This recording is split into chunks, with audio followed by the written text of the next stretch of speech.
এই দুষ্টু, তুমি তো ঠিকমতো জোর দিয়ে করতে পারো না। কোথায়? আমি তো সবসময় জোর দিয়েই করি। কোথায় দাও? প্রতি বছর তো আমাকে অতৃপ্তই রাখো। এই বছর তোমাকে একদম পারফেক্ট ভাবে তৃপ্ত করব। ইস, ঢং! প্রতিবার এই একই কথাই বলো তুমি। দিন শেষে তোমার জোর কমে যায়। শুধু তো আমার জোর কমে যায়, তোমার কমে না, তাই না? আমার জোর লাগবে কেন? আসল খেলা তো তোমার। আমার কি কাজ? হুম। পুরুষ হয়েছি বলে এখন সবকিছু আমাকেই সামলাতে হবে। তুমি যেন মেয়ে হয়ে কিছুই পারবে না। না, পারবো না। ভালো কিছু হলে সেটার ক্রেডিট আমার, আর খারাপ হলে সেটার ক্রেডিট তোমার। বুঝলে? বুঝেছি। এই সাধারণ কথা। বিয়ের এত বছর পরে বুঝবো না তো তা কি করে হয়? এই তো ভালো ছেলে। ভালো স্বামীরা কখনো তর্ক করে না। বুঝলে? বুঝেছি। এবার আমাকে একটু নিজের জোর দেখাতে দাও। আমিও দেখি কতটা জোর দিয়ে খেলা করতে পারি। রিফাত দুষ্টু একটা হাসির রেখা নিজের ঠোঁটের উপর এঁকে নিয়ে কথাটা বলল। রিফাতের ঠোঁটের উপর দুষ্টু হাসির রেখাটা দেখে রুমি খানিক অবাক হলো। চাঁদ রাতের দিন দুজন পাশাপাশি বসে গল্প করছিল এতক্ষণ। কথায় কথায় রুমি রিফাতকে দুষ্টুমি করে বলে কোরবানি নিয়ে কথা, আর রিফাত কিনা সেটা অন্য মানে বের করে কথা বলতে শুরু করে দেয়। রুমি রিফাতের চোখের দিকে তাকিয়ে খানিক ঝাড়ি দিয়ে বলে উঠল, এই ফাজিল, কিসের মধ্যে কি বলছো? আগামীকাল কোরবানি করবে না? আমি সেটা নিয়ে কথা বলছি। হোয়াট? তুমি কি না কোরবানি নিয়ে কথা বলছো? আর আমি তো... হয়েছে, বুঝতে পেরেছি। তোমার মাইন্ডটাই এমন। আমি কি আমি কি সেটা জানি না নাকি? এই পাগলি, আমার মাইন্ড নিয়ে কথা বলো না। তুমি এমন করে বলে তো, তাই আমি ওটা ভেবেছি। আমি কিছু বললেই তো তোমার কাছে সেটা আদর রিলেটেড হয়ে যায়। আমি সত্যি আর পারি না তোমাকে নিয়ে। রুমি রিফাতের উপর খানিক রেগে গিয়ে রিফাতকে ঝাড়ি মেরে কথাগুলো বলে। রুমির প্রতিটা কথা মাঝে রিফাত ডাবল মিনিং খোঁজে। রিফাতের এসব করা আচরণগুলো নিয়ে প্রায় রোজ রিফাত আর রুমির মাঝে ঝগড়া চলে, তবে সেটা রোমান্টিক ঝগড়া। রুমি আজও রিফাতের সাথে অভিমান করেছে। রুমি অভিমান করে বিছানায় থেকে উঠে ড্রেসিং টেবিলের সামনে এসে বসে নিজের চুল ঠিক করতে লাগলো। রিফাত রুমিকে এমন করে রেগে যেতে দেখে ভাবল রুমির রাগ ভাঙাতে হবে এখন। রুমি বেশি রেগে গেলে রুমির রাগ ভাঙানো অসম্ভব হয়ে পড়বে। রিফাত বিছানা থেকে নেমে সোজা চলে আসে রুমির কাছে। রিফাত রুমির কাছে এসে রুমির পেছনে দাঁড়ায়। রুমি আয়নাতে রিফাতকে দেখে ভ্রু কুঁচকে বলে উঠল, কি হয়েছে? এখন আবার এখানে কেন এসেছো? কেন আবার? আমার বউ যেখানে যাবে আমিও তো সেখানেই যাব, তাই না? একদম না। আমি তোমার পাশ থেকে উঠেছি তোমার সাথে প্রেম করার জন্য নয়, বরং তোমার থেকে দূরে থাকার জন্য। আমার থেকে দূরে কি সত্যিই থাকতে পারবে তুমি? কেন পারবো না? তোমার থেকে দূরে থাকা অনেক সহজ, বুঝলে? আচ্ছা, তাই নাকি? দেখি কত সহজ আমার থেকে দূরে থাকা। রিফাত নিজের কথাটা শেষ করতেই রুমিকে পেছন থেকে আলতো করে জড়িয়ে ধরল। রুমি রিফাতের এমন কাজে খানিক বিরক্ত ভাব দেখিয়ে রিফাতের হাত থেকে নিজেকে ছাড়িয়ে নিতে চেষ্টা করে, কিন্তু রিফাত তো কোনো কথাই শুনছে না।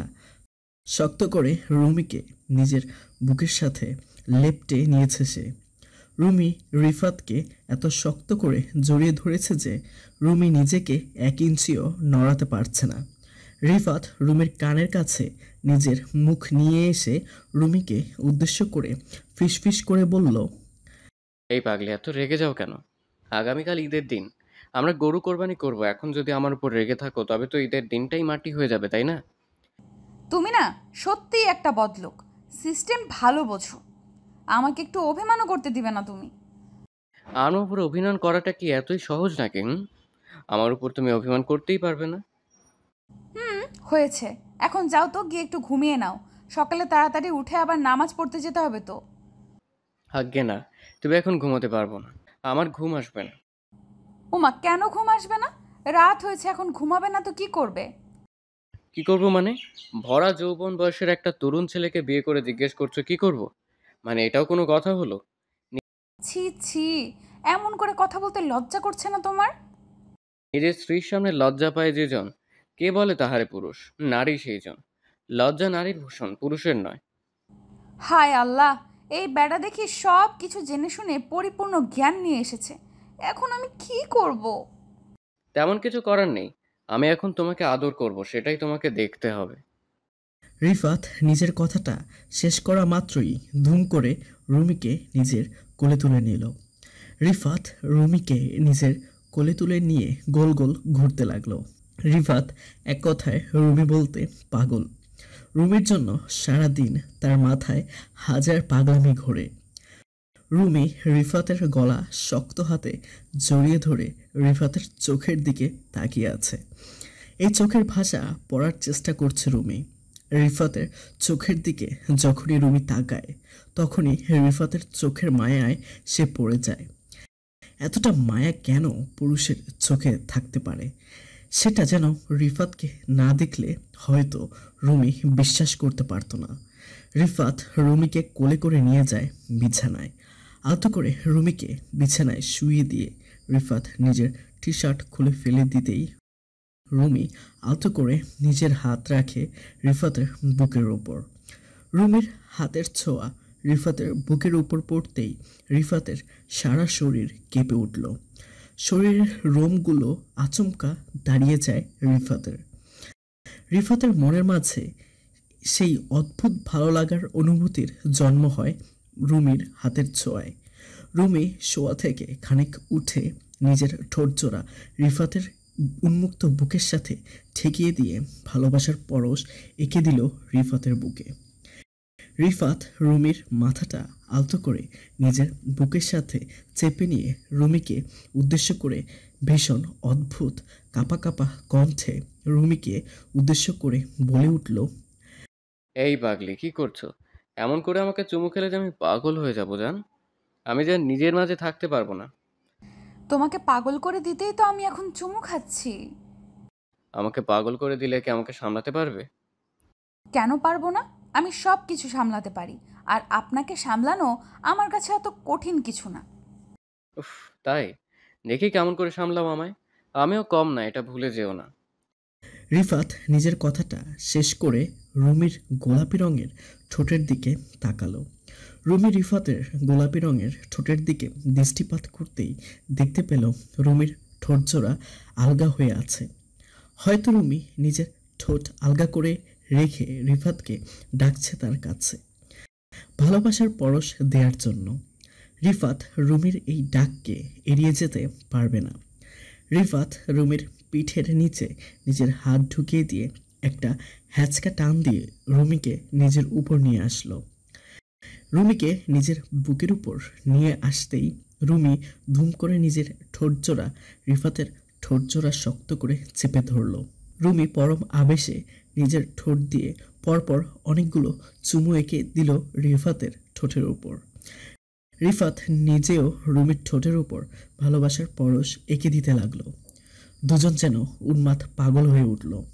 অনেক সময় ধরে তাদের চুমু খাওয়ার পর্ব চলার পর রুমি রিফাতকে উদ্দেশ্য করে মলিন কণ্ঠে বলতে লাগলো, এই দুষ্টু, আর কতক্ষণ নিচে পড়ে থাকবে? এবার আসল কাজটা করো। আসল কাজ আবার কি? আমি তো আমার কাজটা করেই যাচ্ছি। আর তো অপেক্ষা করা যাচ্ছে না। ফাজলামি করো আমার সাথে। আমি কিন্তু তোমাকে আগেই বলে দিচ্ছি, আমি রেগে গেলে কিন্তু আবার ঝামেলা হয়ে যাবে। তুমি এত রেগে যাও কেন বলো তো? আমি একটু ফাজলামি করলেই শুরু করে দাও তুমি। আমার কিন্তু এসব একদম পছন্দ না। উফ, তোমার পছন্দ হোক বা না হোক সেটা আমার দেখার বিষয় না। তুমি আমাকে পরিষ্কার করে বলো আমাকে আদর করবে কি না। পাগলি, আমার একটু গরমও করতে দেয় না। করছি আদর। রিফাত রুমিকে আরও উত্তেজিত করতে চেয়েছে। একদম রুমিকে পাগল করে দিয়ে অতপর আদর করতে চেয়েছে রিফাত। কিন্তু রুমি তো এত অপেক্ষা করতে পারছে না। রুমি এখনই আদর লাগবে। আর রিফাতও রুমিকে পরিপূর্ণ করতে আদর করতে লাগলো। সারা রাত পাগলের মতো আদর করার পর রিফাত রুমিকে নিজের বুকের উপর নিয়ে ঘুমিয়ে পড়ল। ভোর হতেই রুমির ঘুম ভেঙে যায়। রুমি নিজের চোখ মেলতেই দেখতে পেল সে রিফাতের বুকের উপর শুয়ে আছে। রুমি রিফাতের বুকের উপর এমন করে শুয়ে আছে যে রাতে রুমিকে অন্য কেউ নিয়ে যেতে পারে।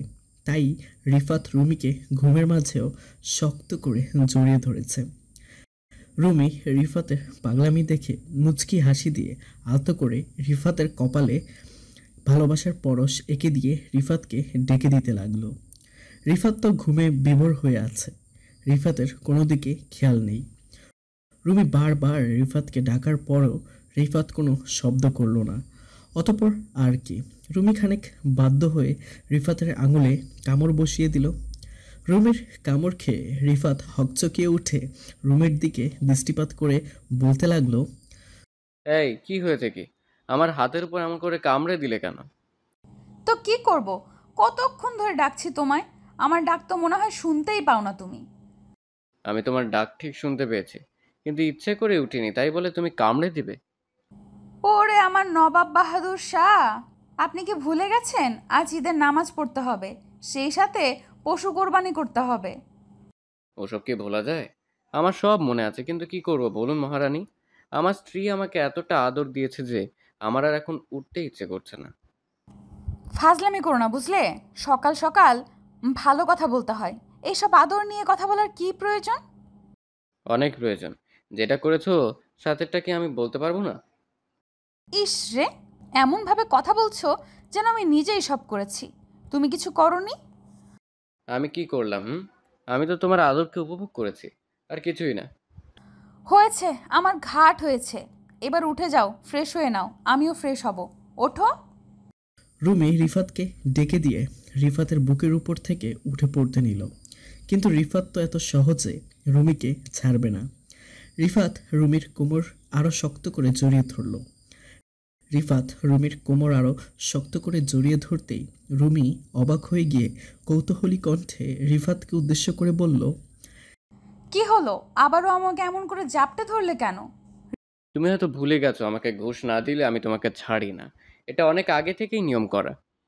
রিফাত, সব সময় কিন্তু ফাজলামি ভালো লাগে না বলে দিচ্ছি আমি। আজ ঈদের দিন, তাও তোমার ফাজলামি বন্ধ হচ্ছে না।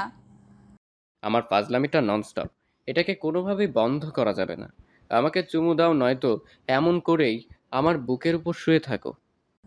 উফ, আমার এখন ইচ্ছে করছে কি যে করি। করো না, যেটা ইচ্ছে হয়ে করো। আমি তো আমার ঘুষ না পেলে তোমাকে ছাড়বো না, জান। দেখি তুমি কি করো। রিফাতের জেদ সম্পর্কে খুব ভালো করেই জানে রুমি। আর রুমি এও জানে রিফাত নিজের বলা কথাটা সবসময় মতো আজও অটল থাকবে। রুমি আর কোনো উপায় না দেখে রিফাতের কথা মতো রিফাতের ঠোঁটের উপর নিজের ঠোঁটজোড়া ছুঁয়ে দিয়ে দুম করে রিফাতের বুকের উপর থেকে উঠে পড়ে দৌড়ে পালিয়ে গেল। রুমি রিফাতের বুকের উপর থেকে উঠে পালিয়ে যেতেই রিফাত পেছন থেকে রুমিকে উদ্দেশ্য করে বলল, এটা কি হলো? কোথায় কি হলো? কোথায় কি হয়েছে জানো না, তাই না? হুম, জানি না তো, কি হয়েছে বলো তো। কাছে এসো, সব বলবো আমি। আজ্ঞে না, আমি আপনার কাছে তো দূর, আপনার পাশে গিয়েও বসতে পারবো না। আমি জানি আপনি কি বোঝাবেন আর বলবেন। আসছি, তাড়াতাড়ি রেডি হয়ে নিচে আসুন। এই রুমি, এমন করে চলে যেও না, জান। আমার ভালো লাগে না কিন্তু। রুমি। রুমি রিফাতের কোনো দুষ্টুমুখী প্রশ্রয় দিল না। রুমি ভালো করেই জানে রিফাত এখন তাকে ডেকে নিয়ে গিয়ে ফাইজলামি করবে, আর রিফাতের এমন সব দুষ্টুমিকে এখন প্রশ্রয় দিলে সেটা সমস্যার কারণ হবে। ঈদের দিন নামাজ পড়ে প্রয়োজনীয় কাজ করতে হবে, তা না হলে শুধুমাত্র দুষ্টুমি করলে তো আর হবে না। রুমি চলে যাওয়ার পর রিফাত নিজের মুখটা কুঁচকে ফেলে বিড়বিড় করে চলে যায় ফ্রেশ হতে। ভালোবাসা সত্যি অদ্ভুত। আপনাদের সকলকে রিফাত আর রুমের পক্ষ থেকে পবিত্র ঈদুল আজহার শুভেচ্ছা ও ভালোবাসা। ঈদ মোবারক। হ্যালো বন্ধুরা, আমি প্রিয়াঙ্কা। আশা করি সবাই অনেক ভালো আছেন। তো সবাইকে কিছু কথা বলতে আসলাম। আপনাদের ভালোবাসা পেলে এমন সব ভিডিও আরও উপহার পাবেন, যেভাবে প্রতিদিন আমি দিয়ে আসছি। ভিডিওগুলো বানাতে অনেক কষ্ট হয়, আমি জানি। এই ভিডিওটি অনেক মানুষই দেখবেন, তাই শুরু করার আগে কিছু কথা বলতে চাই। আপনারা যদি ফেসবুক থেকে দেখে থাকেন তাহলে অবশ্যই একটা লাইক এবং ফলো করে দিবেন, আর যদি ইউটিউব থেকে দেখে থাকেন তাহলে অবশ্যই সাবস্ক্রাইব করে দিবেন। ভিডিওটি দেখার আগে সবার কাছে ছোট্ট একটা রিকোয়েস্ট করতে চাই, প্লিজ প্লিজ প্লিজ যারা ভিডিওটি দেখবেন সবাই একটা করে অবশ্যই সাবস্ক্রাইব করে যাবেন যদি ইউটিউব থেকে দেখে থাকেন, আর ফেসবুক থেকে দেখে থাকলে অবশ্যই ফলো করে দিবেন। আর যারা আমাকে ভালোবাসে তারা সবাই একটা করে লাইক দিয়ে দেখিয়ে দিবেন। Love you all.